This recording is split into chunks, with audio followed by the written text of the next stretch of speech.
on their opinion of the topic of social media and its dangers. We're also learning how much we should spend with it and whether it should be banned or not. We are all intrigued to see what they think. So, let's get on with it! Hello, my name is Lars. My name is Marcus. And my name is Olivia, and today we're interviewing Mr. Moses, who's head of Year 7. Do you think some people are addicted to social media? Absolutely, yes. And I think there's a lot of adults addicted to it, Lars, not just children.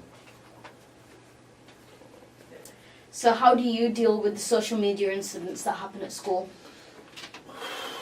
I spend a lot of time dealing with them. I would say that when I was at school, which is a long time ago, we didn't have things like this, so people used to go home from school and arguments, fallouts would be forgotten. But now, over the holidays or weekends, it bubbles on social media. Yeah, everyone's staying there. Yeah, and it takes up increasingly more and more of my time. today we are interviewing Mr. Collins. He is a member of leadership in the school and specialises in behaviour.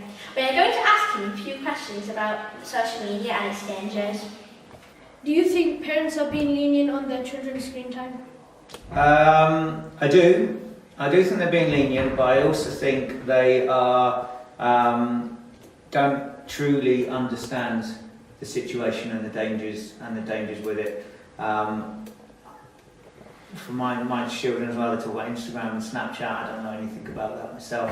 I'll try and have a look through their phones every now and then, but I do think that possibly parents are not aware of the amount of time that students are on social media. Do you think parents are at fault for their children's social media use? Ultimately, yes, because the parents are the legal guardians and the ones responsible.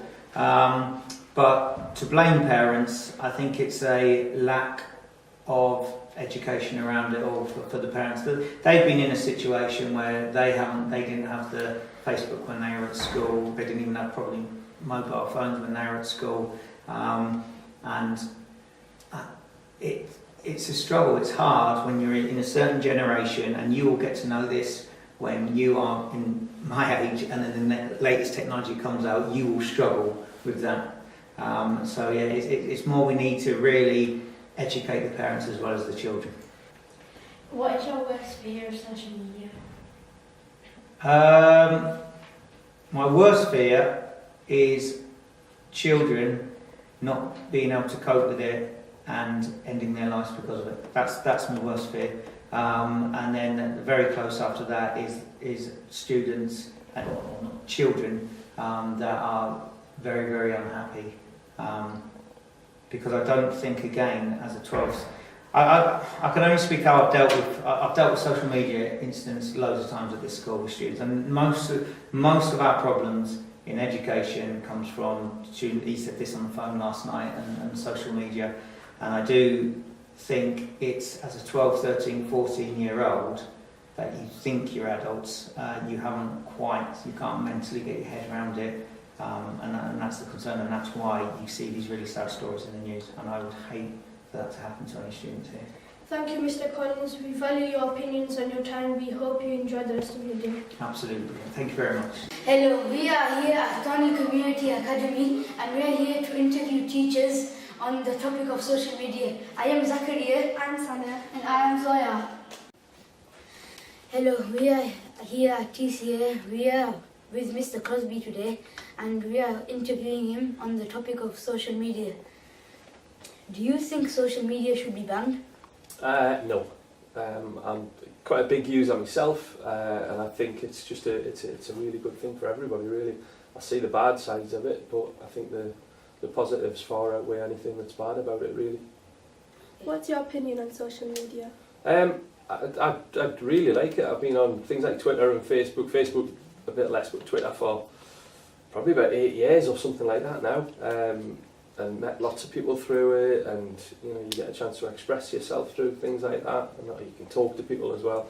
But yeah, I think all social media is pretty good, really. Why do you think social media causes anxiety? Well, because for starters, there are some horrible people out there, and they'll sit behind their keyboard and they'll hurl abuse at people, and I guess you're either one of two types of people. If you get that abuse, you either ignore it, or you take it to heart. And so lots of people take that to heart. They don't think it's someone who's not brave enough to come and speak to me or say these things to my face, or so yeah, it gets into sort of another form of bullying, doesn't it, I suppose. How long would you let your children go on social media in a day? Oof. Me or me and my wife? There's a vast difference. It's difficult. I don't like them being sat on a screen. Sometimes I'll go to see like where one of them is, and they're sat and they are literally hunched over a screen like that, and you think that can't be any good. We didn't have, when I was a kid, we didn't have this, so I'd be out all the time, getting fresh air and exploring, and probably getting up to some of the wrong things as well, going places where I was told I shouldn't go. So I shouldn't preach too much, but it has to be bad, really, to be on a screen for, like we've got a screen time limit on my son's PlayStation, but there are times, because he's such a cute little kid, he'll come to us and say, "Can I extend my screen time?" Mummy, usually, not Dad, he knows the answer with that, and Mum will expand his screen time. So it should be limited, yeah. It can't be healthy just to be playing PlayStation, just to be on an iPad or hunched over a phone or whatever. For sometimes it can be 4 or 5 hours, and it's difficult as well with children. Being massively honest with you, sometimes it's just lovely and peaceful, and you realise after an hour or so, hang on, where have the kids gone? And you go and just open a bedroom door and there's one over his tablet watching other people play games. I don't understand that. And there's another one editing herself, flicking her hair around and pouting at a screen. So they're having fun, I guess. We shouldn't restrict that, but yeah, I don't think it's altogether a very good thing, so I would say restrict it a bit. We are live outside the head teacher's office to interview Mr. Burton. Miss Burton's ready. Let's go in. Do you use social media? If so, how long do you spend on these platforms? I do use social media. I think it's really. I think the benefits of social media are fantastic. Of course, what we talk to you guys about is using it responsibly, and I think what I do with my Twitter, for example, and my Instagram or whatever, is I don't lock them down because I see my job as head teacher, as a teacher, to sort of practice what I preach. So when I talk to you guys about not swearing, not shouting and bawling, if you would, anything you'd say on social media, you need to be happy that you would wear it on like a big board and walk around Dewsbury Town Centre on a Saturday afternoon. I try to, well I do, I live by those rules myself on social media. So I think, if you lot saw my, whatever they were, the platforms, obviously my Facebook's locked down because it's just mainly personal friends, but I don't spend ages on it, but I think it's really interesting. You get other people's perspectives on life. You see, keep in touch with friends, and teachers have got a big a big sort of presence on Twitter specifically, and you get some really good ideas about things that can benefit you guys, and make some really good connections there. So I think it's really important that it's part of the world today. It's 2019, and we need to embrace it. But on the same page, we need to be really careful that people use it properly and effectively. Have you heard about the Momo incident? I have. It's horrible, isn't it? That face is gross. It's. I just think it's really troubling because my little girl is 5 and she spends ages, but she might watch, a YouTube video or something like that, and it terrifies me that somebody could have doctored one of those videos and get that image popping up. So I've been really, really careful about that, and we always are really careful with how she uses YouTube, but. And it's only a really small amount of time. But yeah, it's horrible, absolutely horrible. But I see where it comes from, because people can easily get staring at a computer screen or staring at a phone screen and just almost be hypnotised by it, can't they? And that becomes a friend, doesn't it? Because you spend probably more time with that than you do with your actual friends. So horrible, absolutely horrible. And I think it's really important that everybody is aware of what's going on with it. Everybody's really conscious of it, and that you have a good relationship with your parents and carers in terms of you can talk to them about what is going on. Things you're worried about, and you can always get somebody you can talk to in school as well about things that you worry about on the internet.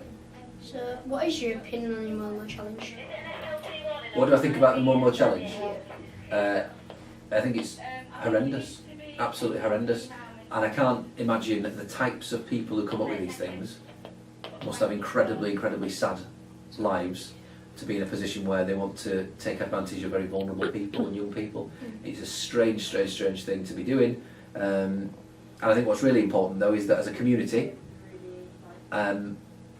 everybody who's sort of working for the power of good and trying to celebrate the power of the internet for the positive, that actually these people are seen as the opposite of that. It's not acceptable, it's not alright, it's not what decent people do. And my biggest worry is that, young people like yourselves might get caught by it, because it's not only the horrible things that it makes you do, it's the fact that it looks terrifying. And I know that one of the temptations when you've got a phone or an iPad or whatever. You look it up, like. Yeah, because it's in the media, it's in the news, yeah. But also, I know how tempting it is to just check your phone or whatever just before you go to bed. And if you're there watching that as you go to bed, it's terrifying, isn't it? So, I think it's just a dreadful thing, and I think my opinion is very strongly that way. Yeah. That makes sense? Yeah. Cool. That is all we have got for today. Hopefully you have learned something about social media. We would like to thank all staff and students who took their time out of their day to help us. And remember to stay safe on the internet. Thank you and good night.